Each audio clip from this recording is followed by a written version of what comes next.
Selamat malam, terima kasih atas waktu dan kesempatan yang diberikan kepada saya. Perkenalkan, nama saya Ostiana Nevedina Paula, NIM 17030300079. Saya dari kelas B semester 7. Pada hari ini saya akan membahas hasil review tugas keempat dari mata kuliah Perencanaan dan Kebijakan Sosial yang berjudul Ekonomi Kesejahteraan. Ekonomi kesejahteraan adalah studi sistematis tentang rekomendasi kebijakan normatif di bidang ekonomi. Ekonomi kesejahteraan terapan adalah upaya untuk mengatakan apa yang seharusnya menjadi sehubungan dengan kebijakan pemerintah, dan ekonomi kesejahteraan teoritis adalah mencoba untuk belajar bagaimana menciptakan ekonomi kesejahteraan terapan yang andal. Sejarah ekonomi kesejahteraan adalah uraian sejarah abad ke-20. Selama abad ke-20, ekonomi kesejahteraan muncul dari ekonomi neoklasik teori sebagai bidang studi kasus hanya untuk menghilang secara aneh dari arus utama ekonomi pada akhir abad ini. Sebagai Sir Anthony Atkinson diamati pada tahun 2001, setelah pertengahan abad, ekonomi kesejahteraan diajarkan secara luas. Ekonomi memiliki tugas untuk memberi prinsip yang rasional bagi bisnis sebagai kegiatan ekonomi, sehingga kegiatan ekonomi tersebut tidak hanya mengarah pada kebutuhan hidup manusia per orang dan jangka pendek, akan tetapi juga memberi surplus bagi kesejahteraan banyak orang dalam negara. Dalam kegiatan pasar, akan banyak mempengaruhi optimal atau tidaknya kegiatan ekonomi tersebut.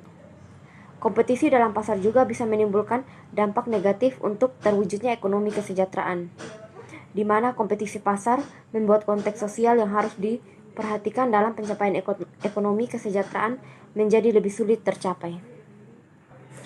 Maka perlu adanya ilmu kesejahteraan ekonomi dalam membangun suatu kegiatan ekonomi yang dapat memberi atau menciptakan suatu kondisi yang sejahtera dalam skala bermasyarakat ataupun lingkungan keluarga.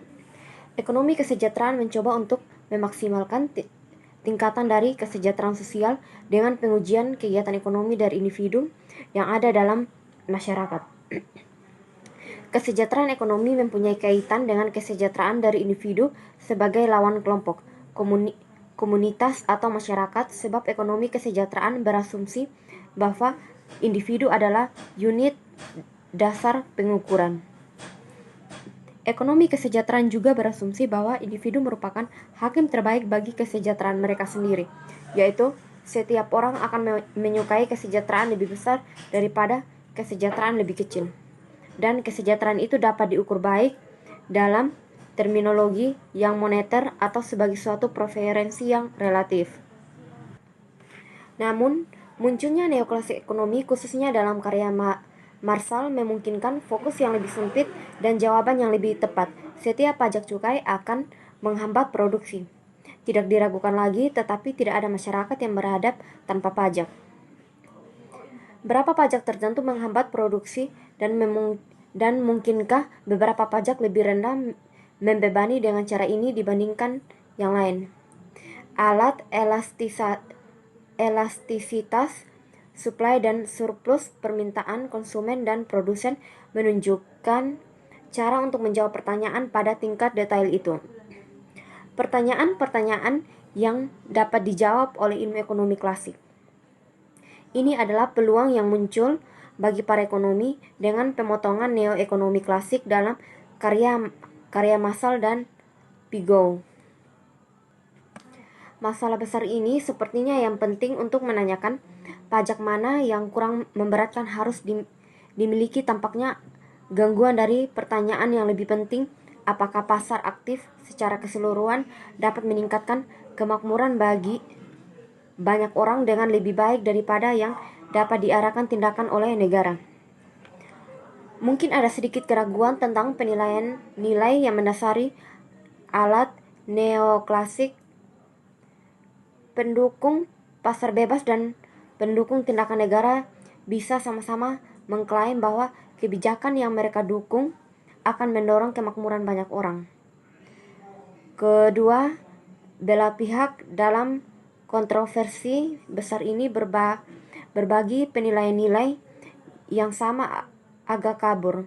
Perbedaan mereka ada hubungannya dengan sifat sistem ekonomi.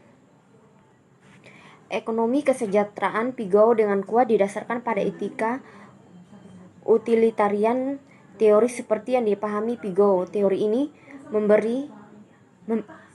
ini memberikan yang paling transparan dukungan untuk argumen bahwa pasar bebas dapat menghasilkan peningkatan kemakmuran itu dalam arti yang signifikan secara moral. Inilah dilema para ekonomi mewarisi dari Mill dan menerima analisis Pigou tentang efisiensi persaingan tampaknya membuat perbedaan antara efisiensi dan distributif norma tidak mungkin. Prasejarah dari teori utilitas marginal permintaan sudah dikenal dan akan diuraikan secara singkat di sini untuk konteksnya. Ekonomi politik klasik dari Smith melalui Mill dan Keynes melihat harga pasar tidak terkait dengan utilitas. Ini diekspresikan dalam paradoks Smith tentang berlian dan air. Dengan demikian, ekonomi politik klasik berfokus pada teori harga-harga jangka panjang dengan tenaga kerja sebagai ukuran biaya. Ada tentu saja beberapa bagian dalam klasik tulisan-tulisan yang mengarah ke teori marginalis. Malthus mengisyaratkan sedikit esai yang diketahui pada tahun 1800 bahwa harga permintaan akan menjadi kesediaan marginal untuk membayar dan proposisinya tentang penurunan produktivitas lahan akan digeneralisasikan dalam ekonomi neoklasik. John Stuart Mill memiliki konsep modern tentang permintaan diterapkan dalam kasus-kasus luar biasa seperti perdagangan internasional dan monopoli. Dia tidak mengambilnya dari premis utilitarianisme dan teori harga tinggal bersama dalam pemikiran Mill tentang dia tidak menikahi mereka juga tidak memiliki masalah. Utilitarianisme sebagai teori nilai.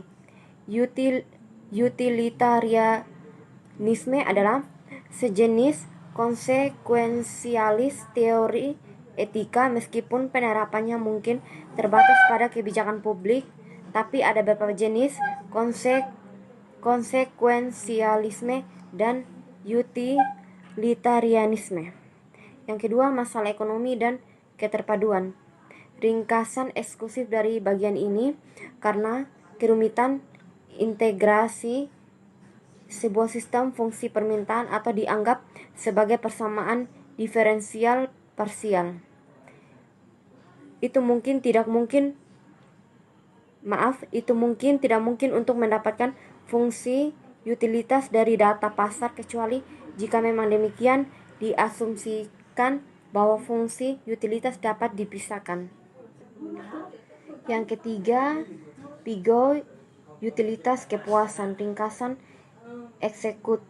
eksekutif dari bagian ini, bagi Pigou, utilitas adalah pengembalian psikis dari kepuasan. Ucapannya di Fakultas Teleskopik memperjelas bahwa dia menganggap kenaikan seperti itu sebagai kejadian diskrit, betapapun subjektifnya dan kapanpun dialami.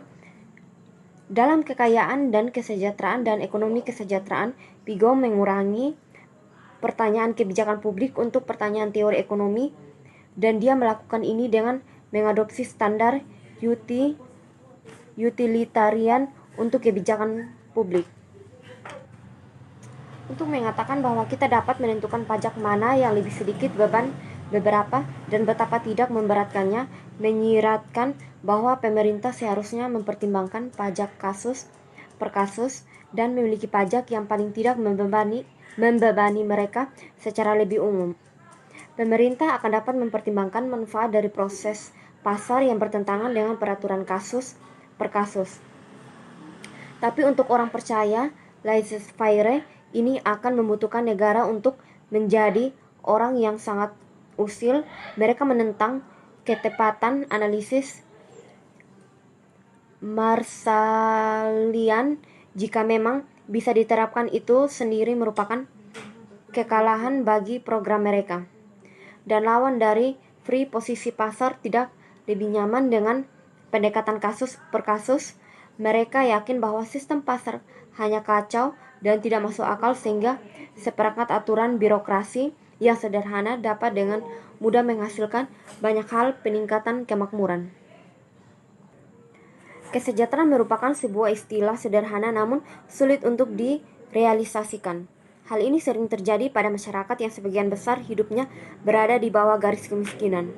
Tidak sedikit di antara mereka dapat terpenuhi akan kebutuhan sandang, pangan, dan papan. Hal ini yang juga masih perlu diperhatikan dalam kebutuhan akan pendidikan dan kesehatan. Sekian video dari saya ucapkan terima kasih.